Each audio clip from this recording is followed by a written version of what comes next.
नमस्कार दोस्तों, आपका बहुत बहुत स्वागत है एक कदम अध्यात्म की ओर में। दोस्तों, राजस्थान के सीकर जिले में श्री खाटू श्याम जी का सुप्रसिद्ध मंदिर है। इस मंदिर में रोज सैकड़ों हजारों की संख्या में भक्त उनके दर्शन करने आते हैं। दोस्तों, खाटू श्याम जी का असली नाम बर्बरीक था। महाभारत की एक कहानी के अनुसार बर्बरीक का सिर राजस्थान के खाटू नगर में दफना दिया था, इसलिए बर्बरीक जी का नाम खाटू श्याम बाबा के नाम से प्रसिद्ध हुआ। वर्तमान में खाटू नगर सीकर जिले के नाम से जाना जाता है।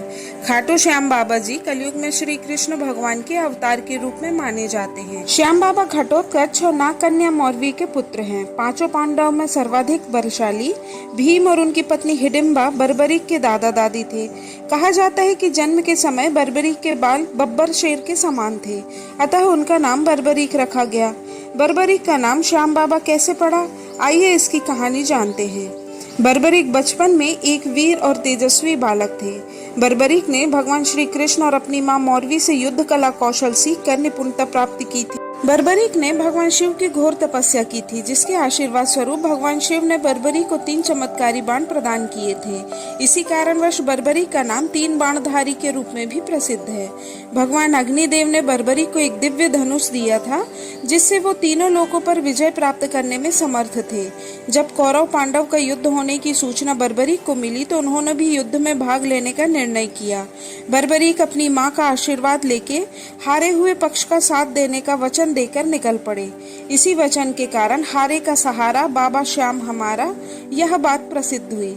जब बर्बरीक जा रहे थे तो उन्हें मार्ग में एक ब्राह्मण मिला। यह ब्राह्मण कोई और नहीं भगवान श्री कृष्ण थे, जो कि बर्बरीक की परीक्षा लेना चाहते थे। ब्राह्मण बने श्री कृष्ण ने बर्बरीक से प्रश्न किया कि वो मात्र 3 बाण लेकर लड़ने को जा रहा है।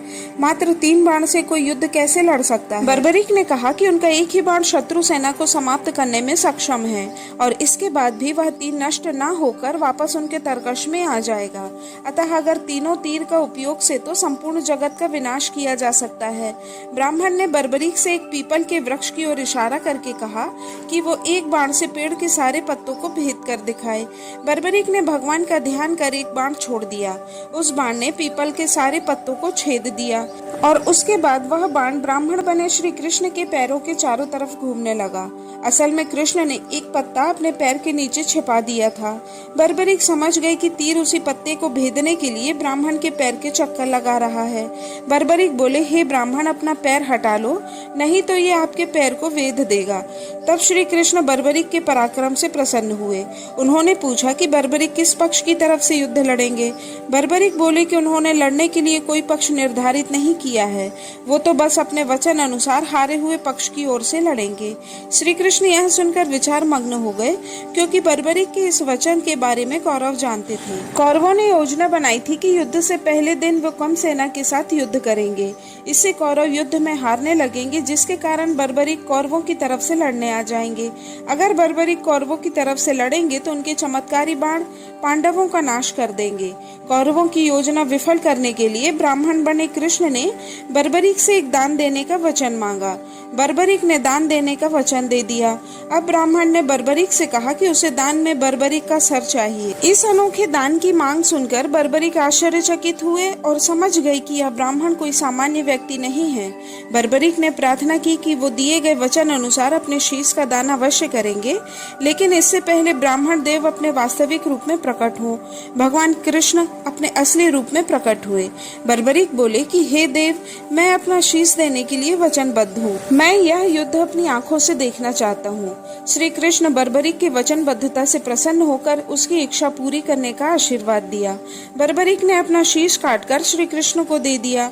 श्री कृष्ण ने बर्बरीक के सिर को 14 देवियों के द्वारा अमृत से सींचकर युद्ध भूमि के पास एक पहाड़ी पर स्थित कर दिया, जहाँ से बर्बरीक युद्ध का दृश्य देख सके। इसके पश्चात कृष्ण ने बर्बरीक के धड़ का शास्त्रोक्त विधि से अंतिम संस्कार कर दिया। महाभारत का महान युद्ध समाप्त हुआ और पांडव विजयी हुए। विजय के बाद पांडवों में यह बहस होने लगी कि इस विजय का श्रेय किस योद्धा को जाता है। तब श्री कृष्ण ने कहा, चूंकि बर्बरीक इस युद्ध के साक्षी रहे हैं, अतः इस प्रश्न का उत्तर उन्हीं से जानना चाहिए। तब परमवीर बर्बरीक ने कहा कि इस युद्ध की विजय का श्रेय एकमात्र श्री कृष्ण को जाता है, क्योंकि यह सब कुछ श्री कृष्ण की उत्कृष्ट युद्ध नीति के कारण ही संभव हुआ। विजय के पीछे सब कुछ श्री कृष्ण की ही माया थी। बर्बरीक के इस सत्य वचन से देवताओं ने बर्बरीक पर पुष्पों की वर्षा की और उनके गुणगान गाने लगे। श्री कृष्ण वीर बर्बरीक की महानता से अति प्रसन्न हुए। उन्होंने कहा, हे वीर बर्बरीक, आप महान हैं। मेरे आशीर्वाद स्वरूप आज से आप मेरे नाम श्याम से प्रसिद्ध होंगे। कलयुग में आप कृष्ण अवतार के रूप में पूजे जाएंगे और अपने भक्तों के मनोरथ पूर्ण करेंगे। भगवान श्री कृष्ण का वचन सिद्ध हुआ और आज हम देखते भी हैं कि भगवान श्री खाटू श्याम बाबा जी अपने भक्तों पर निरंतर अपनी कृपा बनाए रखते हैं। बाबा श्याम अपने वचन अनुसार हारे का सहारा बनते हैं। इसलिए जो सारी दुनिया से हारा या सताया गया होता है, वो भी अगर सच्चे मन से बाबा के नाम का स्मरण करता है तो उसका कल्याण अवश्य होता है। श्री खाटू श्याम बाबा की महिमा अपरंपार है। बाबा श्याम अपने भक्तों पर इसी तरह अपनी कृपा बनाए रखें। दोस्तों, यह कहानी आपको कैसी लगी कृपया कमेंट करके जरूर बताएं। आशा है आपको वीडियो पसंद आई होगी। कृपया इसे लाइक, शेयर और सब्सक्राइब जरूर करें। धन्यवाद। जय श्री कृष्ण।